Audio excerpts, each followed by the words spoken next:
इस क्लास में हम अपने चैप्टर नंबर 4 से जितना टॉपिक हमने पढ़ लिए हैं, जितना पोर्शन अपना हो चुका है, उससे रिलेटेड कुछ न्यूमेरिकल मैं आपके लिए लेकर आया हूं और इनको अच्छे तरीके से भली बात हम इसको समझेंगे।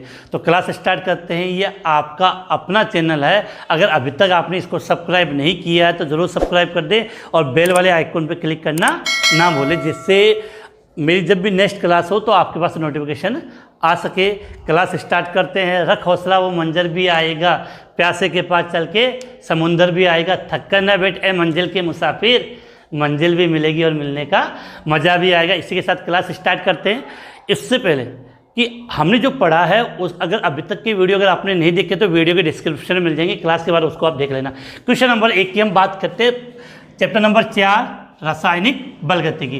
पहला क्वेश्चन क्या लिखा है, इस प्रकार का आपको सवाल मिल सकता है कि उन अभिक्रियाओं की कुल कोटि की गणना कीजिए। अर्थात हमें अभिक्रिया में क्या ज्ञात करना है, कोटि ज्ञात करनी है, जिनका आपको क्या दिया गया है, वेग व्यंजक दिया गया है। तो पहले वाले सवाल के अंदर आपको ये 2 सवाल दिए गए हैं, इनका हमें इनको हम क्या बोलते हैं, वेग व्यंजक या वेग समीकरण। इनके आधार पर हमें अभिक्रिया की कोटि ज्ञात करनी है। अगर आपको याद हो तो हमने अभिक्रिया की कोटि की क्या डेफिनेशन ली थी, और जिन स्टूडेंट को ये सवाल आता है वो कमेंट्स में इनका आंसर दे दिए। क्वेश्चन नंबर 1 का हमने ये लिखा था कि किसी रासायनिक अभिक्रिया के वेग निर्धारक पद में जितने अणुओं की सांद्रता में परिवर्तन होता है उसे अभिक्रिया की कोटि कहते हैं। लेकिन इससे हम अभी यहाँ कोटि ज्ञात कैसे, एक दूसरी डेफिनेशन मैंने आपको ये लिखाई थी कि रासायनिक अभिक्रिया, किसी रासायनिक अभिक्रिया का वेग में या किसी रासायनिक अभिक्रिया के समीकरण की बात करते हैं तो किसी रासायनिक अभिक्रिया के वेग समीकरण में अभिकारक की सांद्रता के घातों का योग, ये अभिकारक है ए और बी, अभिकारक की सांद्रता के घातों के योग को अभिक्रिया की कोटि कहते हैं। तो यहाँ से आपके माइंड में क्लियर होनी चाहिए कि जब हमें अभिक्रिया की कोटि ज्ञात करनी है तो अभिक्रिया की कोटि ज्ञात करने का मतलब क्या होता है कि सवाल के अंदर आपको जो वेग व्यंजक दिया गया है उसके अंदर जो अभिकारक है उस पर घात लगी होगी, उन घातों का कुल योग, उन घातों का कुल योग अभिक्रिया की कोटि कहलाती है। तो हम बात करते हैं, आपको एक समीकरण दी है, वेग को किससे रिप्रेजेंट करते हो, आर। तो आर बराबर के ए की पावर 1/2 बी की पावर 3/2। अर्थात इस अभिकारक ए की घात कितनी है, 1/2, और बी की घात कितनी है, 3/2। तो सिंपल सी बात है कि जो अभिकारक आपको दिए गए हैं उनकी घातों का क्या करना, आपको योग करना है। तो अभिकारक ए की घात कितनी है, 1/2, बी की घात कितनी है, 3/2। तो लघुत्तम कितना आया, 2। तो 1 + 3 = 4/2 कैंसिल हो गया। क्या हुआ यहाँ पे, 4/2। अर्थात आंसर कितना आया, 2। तो पहला जो आपको दिया गया वेग बराबर के ए की पावर 1/2 और बी की पावर 3/2, तो इनकी घातों का कुल योग कितना आ गया, 2 आ गया। तो क्वेश्चन नंबर 1 का अंदर जो पहला है इसकी कोटि कितनी होगी, 2। अर्थात ये कौन सी कोटि का वेग व्यंजक है, द्वितीय कोटि का वेग व्यंजक है। इसी प्रकार दूसरे सवाल की बात करते हैं। एक और दिया को वेग बराबर के 1 की पावर 3/2 बी की पावर -1। इसका मतलब क्या हुआ कि 3/2 - 1, तो इसका लघुत्तम लोगे तो कितना गया, 2, 3, यहाँ पे कितना गया, 2, इसको हल करोगे तो 1/2। तो यहाँ इसकी कोटि कितनी आई है, 1/2। कितनी आई है, 1/2। अर्थात जो क्वेश्चन 1 पूछा गया उसमें पहले का तो वेग व्यंजक के आधार पर इसकी कुल कोटि कितनी है, द्वितीय कोटि, दूसरी कोटि की अभिक्रिया है, और इसकी बात करें तो इसकी कोटि कितनी है, ये 1/2। 1/2 का मतलब ये अभिक्रिया कौन सी कोटि की हो गई, अर्ध कोटि की। बेटा इतना तो हल करना समझ में आता ही है, 11th क्लास के साइंस 11th पास करके आए हो तो इतना तो आपको नॉर्मली आप हल कर सकते हो।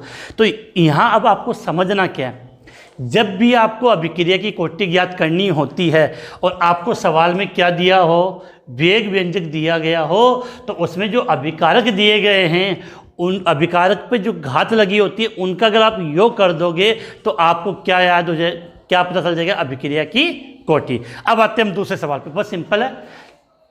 क्वेश्चन नंबर 2 क्या दिया है, एक अभिक्रिया A + B से आपका क्या बन गया, उत्पाद। A + B से क्या बन गया, उत्पाद। A + B से उत्पाद बनाने के लिए वेग नियम, दर नियम से R बराबर क्या दिया, K 1 की पावर 1/2 बी की पावर 2 से दिया गया है। अभिक्रिया की क्या ज्ञात करनी है, कोटि ज्ञात करनी है। तो यहाँ पर डायरेक्ट ना देकर आपको ऐसा दिया गया, तो देखो इस अभिक्रिया के लिए, ये जो अभिक्रिया है, इस अभिक्रिया के लिए आपको ये वेग समीकरण या वेग व्यंजक दिया।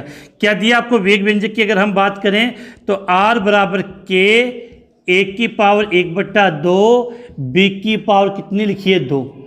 तो अब हमें इनकी क्या ज्ञात करनी है? कोटि। तो कोटि ज्ञात करने का तरीका क्या होता है? कोटि ज्ञात करने का तरीका, अभिकारक की जो घात होती है, अभिकारक की सांद्रता की जो घात होती है, उसको हमें क्या करना होता है? जोड़ना होता है। तो बिल्कुल सिंपल सा तरीका है, 1/2 + 2, ठीक है। इनका अगर लघुत्तम निकालोगे तो कितना है? इसको 1 मान सकते हैं नीचे, तो 2, तो 1 और यहाँ का 4, अर्थात 5/2। तो अभिक्रिया की कोटि कितनी आ गई? 5/2, अर्थात जिसको हम हिंदी में बोले तो 2.5 बोल सकते हैं।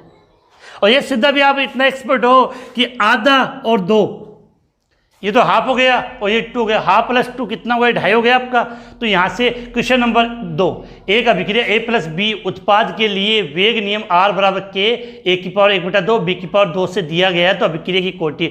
तो मुझे नहीं लगता कि यहाँ पर आपको कोई कन्फ्यूजन होगा। जब भी ऐसे सवाल के अंदर अगर आपको अभिक्रिया की कोटि ज्ञात करनी हो तो एक ही काम करना है, जो अभिकारक दिया गया है, अभिकारक की सांद्रता दी गई है, उस पर घात लगी होगी, उन घातों का योग अभिक्रिया की कोटि कहलाएगा। तो मुझे नहीं लगता कि इन दोनों में कोई कन्फ्यूजन होगा। क्वेश्चन नंबर 3, यहां समझना है कि निम्नलिखित वेग स्थिरांक से अभिक्रिया की पहचान करनी है।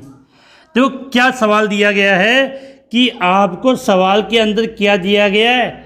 वेग स्थिरांक से अभिक्रिया की कोटि ज्ञात करनी है। अगर आपको याद हो तो जब हमने पढ़ा था शून्य कोटि, प्रथम कोटि और द्वितीय कोटि, तो मैंने शून्य कोटि अभिक्रिया के वेग नियतांक का मात्रक लिखाया था, प्रथम कोटि अभिक्रिया के वेग नियतांक का मात्रक लिखा था, और द्वितीय कोटि अभिक्रिया के वेग नियतांक का मात्रक लिखा था।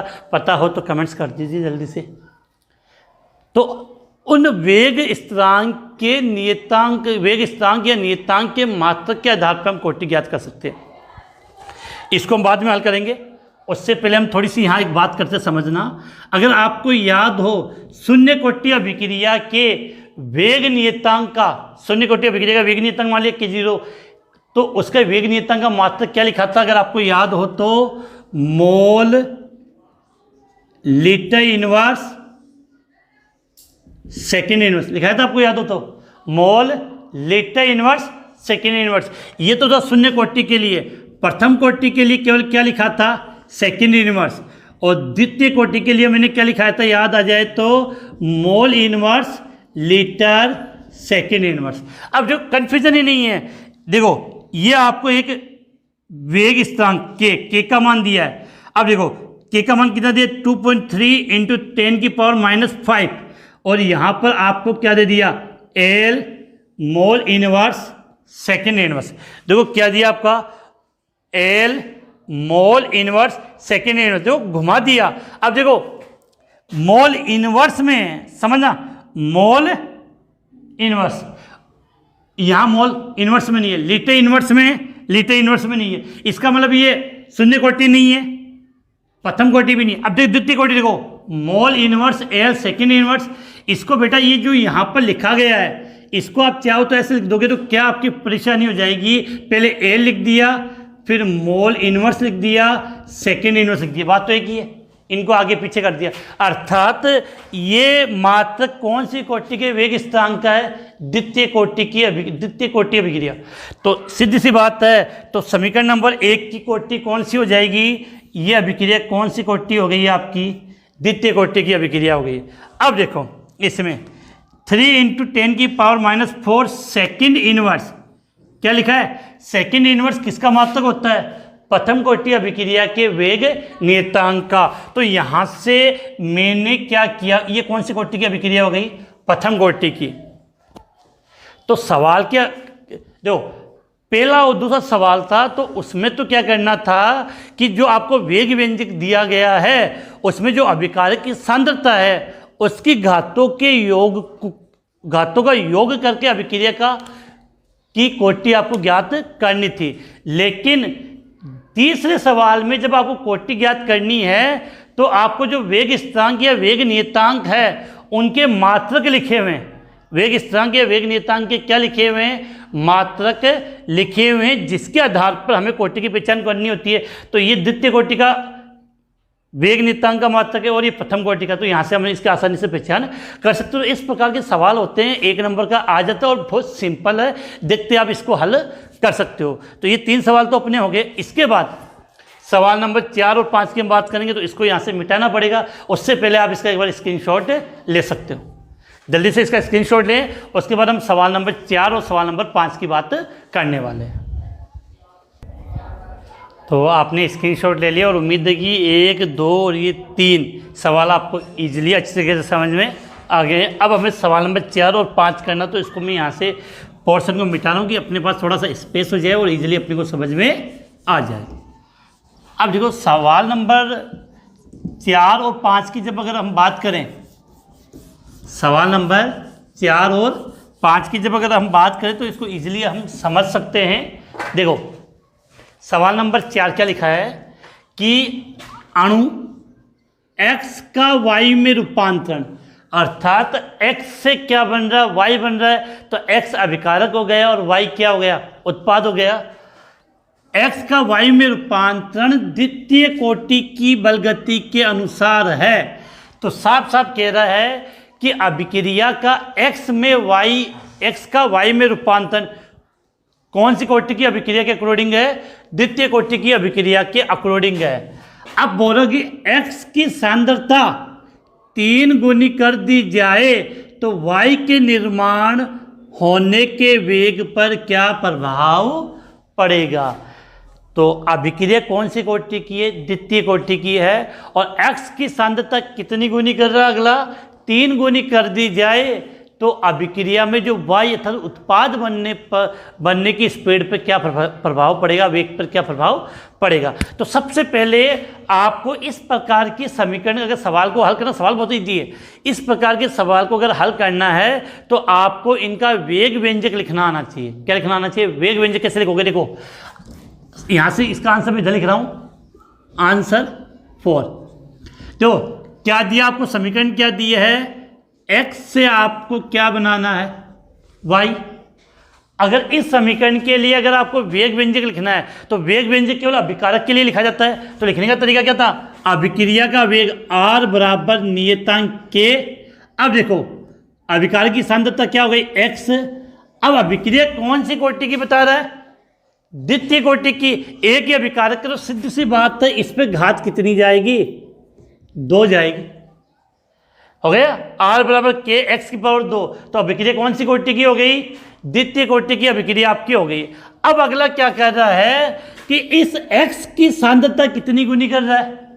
3 गुनी। इसका मतलब क्या? इसी को मानते हैं तो ये हो गया। तो r बराबर k x की सांद्रता उसने कितनी गुनी कर दी? 3 गुनी। तो 3 का स्क्वायर कितना होता है बेटा? 3 का स्क्वायर, 3 दूनी 6 नहीं, 3 का स्क्वायर की बात कर रहे हैं। तो 3 का स्क्वायर कितना होता है? 9। तो यहाँ हो जाएगा r बराबर 9k 3x।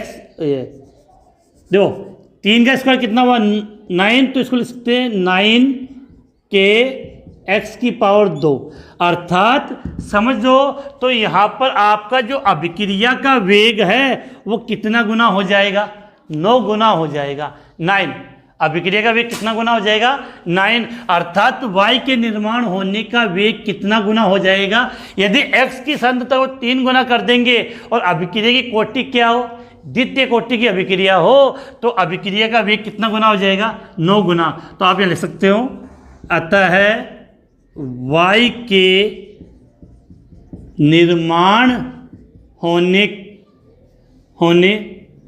का वेग 9 गुना हो जाता है।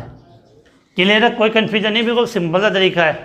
अब देखो, सवाल नंबर 5 की बात कर लेते हैं कि किसी अभिक्रियक, ये अभिक्रियक शब्द आपको कहीं कहीं लिखा हुआ अभिक्रियक, अर्थात ये बात कर रहा है अभिकारक की। अभिकारक को चाहो तो आप क्या कह सकते हो? क्रियाकारक। अभिकारक को चाहो तो आप क्या कह सकते हो? क्रियाकारक। तो किसी अभिकारक के लिए एक अभिक्रिया कौन सी कोटि की दी है आपको? यहाँ पे द्वितीय कोटि की। अभिक्रिया की कोटि कौन सी कोटि? द्वितीय कोटि की। अभिक्रिया का वेग कैसे प्रभावित होगा? अभिक्रिया का वेग कैसे प्रभावित होगा? यदि अभिक्रियक अर्थात अभिकारक की सांद्रता कितनी कर दी जाए, एक बार तो दुगनी कर दो और एक बार कितनी कर दो? आधी कर दो। एक बार कितनी करनी है अपने को? दुगनी करनी है, और एक बार क्या करनी है? आधी करनी है। अब सुनो, आपको यहाँ पर कोई समीकरण नहीं दिया है, आपको सीधा ये कहा गया है कि अभिक्रिया की कोटि कौन सी है? द्वितीय कोटि है।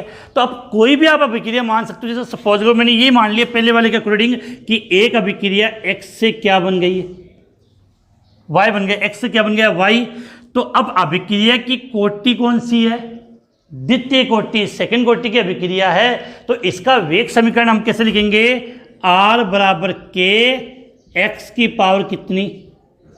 2 हो गई। x की पावर कितनी लग दी? 2। अब अगला क्या कह रहा है? ये तो हो गया। अब क्या कह रहा है? यदि अभिक्रियक की सांद्रता कितनी कर दी जाए? दुगनी कर दी जाए। अर्थात अगर आपने यहाँ x माना, अभिकारक माना है, तो इस अभिकारक की सांद्रता कितनी करनी है? दुगनी करनी है। तो नंबर 1 यहाँ जाओ, क्या करनी चाहिए? दुगनी कर दी जाए। तो क्या हो गया आपके समीकरण? r बराबर k, इस x की सांद्रता कितनी करनी है? दुगनी। तो 2 का स्क्वायर कितना होता है? 4। तो r बराबर 4k x स्क्वायर, अर्थात अभिक्रिया का वेग कितना गुना हो जाएगा? 4 गुना। यहाँ लिख दो आंसर में कि अभिक्रिया का वेग 4 गुना बढ़ जाएगा। अभिक्रिया का वेग कितना गुना बढ़ जाएगा? 4 गुना बढ़ जाएगा। अब दूसरी कंडीशन देखो, कितनी करनी है? दूसरे में क्या लिखा है? आधी कर दी जाए। कितना कर दिया जाए? आधा कर दिया जाए। तो अभिक्रिया के वेग पर क्या प्रभाव पड़ेगा? देखो, आधा करने का मतलब क्या हुआ? इसी को हल कर लेते हैं। यहां बदल दो, देखो r बराबर k, x की पावर 2, r बराबर k। आधी करने का मतलब x की सांद्रता कितनी हो जाएगी? 1/2। सांद्रता आधी का मतलब 1/2। तो k 1/2 ये। अब 1/2 का स्क्वायर कितना होता है? 1/4। 1/2 का स्क्वायर कितना होगा? 4। तो इसको हम लिख सकते हैं, क्या लिखेंगे? 1/4, 1/4, 1/4 के ये। अर्थात 1/4 को आप क्या बोल सकते हो? चौथाई। 1/4 को क्या बोल सकते हो? चौथाई। अर्थात अभिक्रिया का वेग कितना रह जाएगा? 1/4 रह जाएगा, अर्थात कम हो जाएगा। यहाँ पे अभिक्रिया का वेग लिख सकते हो। यहाँ पर अभिक्रिया का वेग, यहाँ जगह नहीं तो इसलिए लिख रहा हूँ कि अभिक्रिया का वेग चौथाई रह जाएगा, अर्थात 1/4। तो इस प्रकार के जो सवाल होते हैं वो काफ़ी सिंपल होते हैं। लेकिन ये सवाल, जो इस सवाल का आंसर मैंने यहाँ कर दिया और इन दोनों के आंसर, एक को यहाँ और एक को यहाँ कर दिया। तो इस प्रकार के सवाल को हल करने के लिए सबसे पहले हमें आना क्या चाहिए? हमें जो समीकरण है अभिक्रिया है उसका वेग व्यंजक या उसकी वेग समीकरण लिखनी आनी चाहिए। अगर वेग समीकरण या वेग व्यंजक आप लिख लोगे तो बाकी सभी सवालों में कोई परेशानी नहीं है। तो आप इसका स्क्रीनशॉट लें। 1-2 सवाल की हम कोशिश और करते हैं, तो जल्दी से आप इसका स्क्रीनशॉट ले लें।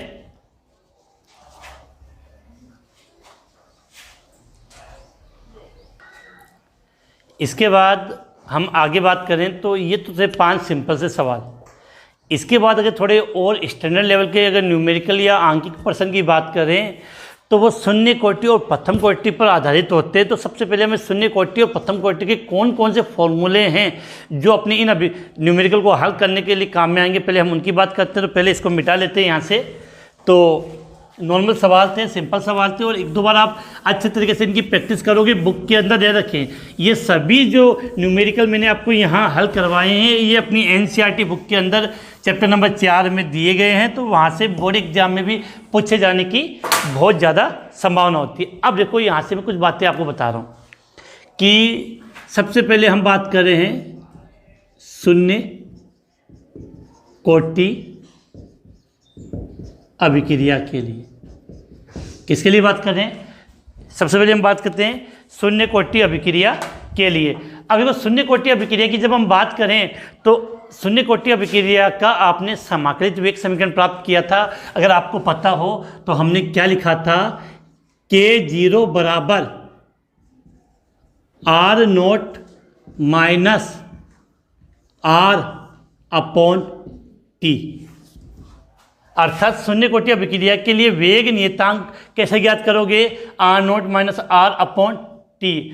R नोट माइनस R को आप चाहे तो X अपॉन T भी लिख सकते हैं। और एक शून्य कोटि अभिक्रिया के लिए अर्ध आयुकाल ज्ञात करने का फॉर्मूला क्या लिखा था आपने, R नोट अपॉन 2K। शून्य कोटि अभिक्रिया के लिए अर्ध आयुकाल T हाफ बराबर R नोट अपॉन 2K। इसके बाद अगर हम किसके लिए बात करें, प्रथम कोटि अभिक्रिया के लिए, प्रथम कोटि अभिक्रिया के लिए आपने क्या लिखा था, K1 बराबर 2.303 upon T log R naught upon R। और प्रथम कोटि अभिक्रिया का अर्ध आयुकाल ज्ञात करने का फॉर्मूला क्या था, T हाफ बराबर 0.693 अपॉन K1। बाकी के अपनी जो इस बुक में जो न्यूमेरिकल है वो सीधे इन 4 फॉर्मूले पे आधारित है। कितने फॉर्मूले पे, 4 फॉर्मूले पे। अगर ये फॉर्मूले आपको अच्छे तरीके से याद है तो कोई प्रॉब्लम नहीं है। यहाँ थोड़ा बहुत हो सकता है कि आपको लॉग के मान कैसे ज्ञात करने होते, तो इसका मैं एक अलग से वीडियो बना दूंगा, अच्छे तरीके से आपको समझा दूंगा, जहाँ से आपको कोई कन्फ्यूजन नहीं, जब भी टाइम मिलेगा। तो ये बात क्लियर होनी चाहिए कि शून्य कोटि अभिक्रिया के लिए वेग नियतांक K का मान ज्ञात करने का फॉर्मूला क्या था कि K0 बराबर R note minus R upon T। अब ये क्लियर होना चाहिए, K0 क्या है, शून्य कोटि अभिक्रिया का वेग नियतांक। R नोट का मतलब क्या होता है, प्रारंभिक सांद्रता। R का मतलब क्या होता है, अंतिम सांद्रता। बिल्कुल क्लियर होनी चाहिए। T हाफ का मतलब, T हाफ हम किसके द्वारा रिप्रेजेंट करते हैं, अर्ध आयु काल के द्वारा। बाकी चीज़ें हो गई है। बाकी K1 प्रथम कोटि अभिक्रिया के वेग नियतांक का, तो इन फॉर्मूलों के अंदर जो लिखा हुआ है उन सब के हमें याद होने चाहिए। तो एक दो हम सिंपल से न्यूमेरिकल की बात कर लेते हैं। तो इसका पहले स्क्रीनशॉट ले लें और बिल्कुल कंसेप्टली आपको एकदम माइंड फिट होना चाहिए। ये दोनों फॉर्मूले शून्य कोटि अभिक्रिया के लिए काम में आएंगे और ये दोनों फॉर्मूले प्रथम कोटि अभिक्रिया के लिए काम में आएंगे। तो आप इसका स्क्रीनशॉट ले लें, फिर आगे बात करें। तो इसको यहाँ से मिटा देता हूँ और इसके बाद हम आगे एक दो सवाल और हल कर लेते हैं। एक आपकी बुक लेकर आया हूँ, बुक का एक सवाल की हम बात करते हैं कि पहले सवाल लिख लेते हैं बोर्ड पे, उसके बाद हम आगे बात करने वाले हैं। बड़ा सीधी सी बात है कि ज़्यादा न्यूमेरिकल में हल करने की ज़रूरत नहीं है। सबसे विशेष अपनी जो ये NCERT बुक है, NCERT बुक के अंदर जो एक तो उदाहरण दे रखे वो तो हमें आनी चाहिए, इसके अलावा कुछ अभ्यास क्वेश्चन और दे रखे, उनको अगर अच्छे तरीके से आप हल कर लोगे तो कोई परेशानी नहीं आएगी। उसमें एक सवाल है, यहाँ पे मैं लिख रहा हूँ कि क्वेश्चन है कि प्रथम कोटि की एक अभिक्रिया के लिए, प्रथम कोटि की एक अभिक्रिया के लिए वेग स्थिरांक, प्रथम कोटि की एक अभिक्रिया के लिए वेग स्थिरांक K का मान 5.5 इंटू 10⁻⁻14 सेकेंड इनवर्स पाया गया।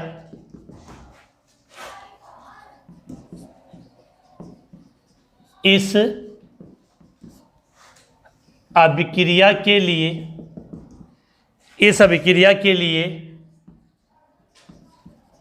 अर्धायु की, इस अभिक्रिया के लिए अर्धायु की गणना कीजिए।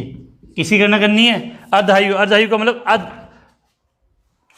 अर्ध आयु काल की गणना करनी है। अब देखो समझो, सवाल दे दिया, थोड़ा सा माइंड में यूज करोगे तो बिल्कुल इजीली आपको ये याद हो जाएगा, इसमें कोई कन्फ्यूजन नहीं होने वाला। देखो इस सवाल को हल करते हैं। सबसे पहले ये समझो कि आपको सवाल के अंदर दिया क्या गया है, अभिक्रिया कौन सी कोटि की है, प्रथम कोटि की है, तो प्रथम कोटि अभिक्रिया के वेग स्थिरांक का मान दिया गया है। प्रथम कोटि अभिक्रिया के वेग स्थिरांक का क्वेश्चन को आप हल करते हो तो K1 का मान दिया, K1 का मान कितना दिया है 5.5 इंटू 10 की पावर माइनस 14 सेकेंड इनवर्स। ये भी प्रथम कोटि अभिक्रिया के वेग नियत था। अब आपको सवाल में क्या पूछ रहा है कि आपको इसकी क्या ज्ञात करनी है, अर्धायु। अर्धायु का मतलब अर्धायु काल। तो अब सीधी सी बात है कि प्रथम कोटि अभिक्रिया का अर्धायु काल ज्ञात करने का फॉर्मूला तो ये लिख सकते हो कि प्रथम कोटि अभिक्रिया के लिए अर्धायु को क्या लिखते हो टी हाफ। तो फॉर्मूला क्या था याद हो तो अभी थोड़ी देर पहले लिखा था टी हाफ बराबर 0.693 अपॉन K1। K1 का मान दिया है और तो ये तो निकाल सकते हो, सिंपल सा है। टी हाफ बराबर 0.693 और K1 का मान कितना है 5.5 इंटू 10 की पावर माइनस 14। 5.5 इंटू 10 की पावर माइनस 14। अब बेटे इस सवाल को आपको हल करना है और हल करके यहाँ सीधा आप इसका आंसर ले सकते हो। अब इसको तो आप हल आपको ही करना पड़ेगा एग्जाम में, मैं तो आने से क्या बताने के लिए। तो सीधी सी बात है, जब आप इसको हल करोगे तो इसका एग्जैक्ट आंसर आपका आएगा 1.26 इंटू 10 की पावर 13। अब जो है ना अर्धायु काल, अर्थात अर्धायु काल एक समय हो तो समय का मात्रक क्या होता है सेकंड होता है। तो इसका आंसर क्या हो जाएगा 1.26 इंटू 10 की पावर 13 सेकेंड। तो इस सवाल का आंसर तो बेटा फॉर्मूला याद है और कैलकुलेशन आती है तो कहीं कन्फ्यूजन नहीं है, हम सवाल को अच्छी तरह से ज्ञात कर सकते हैं। तो आपका ये जो सवाल था क्वेश्चन नंबर 5 से और छठा सवाल हो गया क्वेश्चन नंबर 6 अपना कि प्रथम कोटि की अभिक्रिया के लिए वेग स्थिरांक K का मान दिया गया तो अर्धायु काल ज्ञात कैसे करेंगे। तो ये है, तो इसका पहले आप स्क्रीनशॉट ले लें एक बार।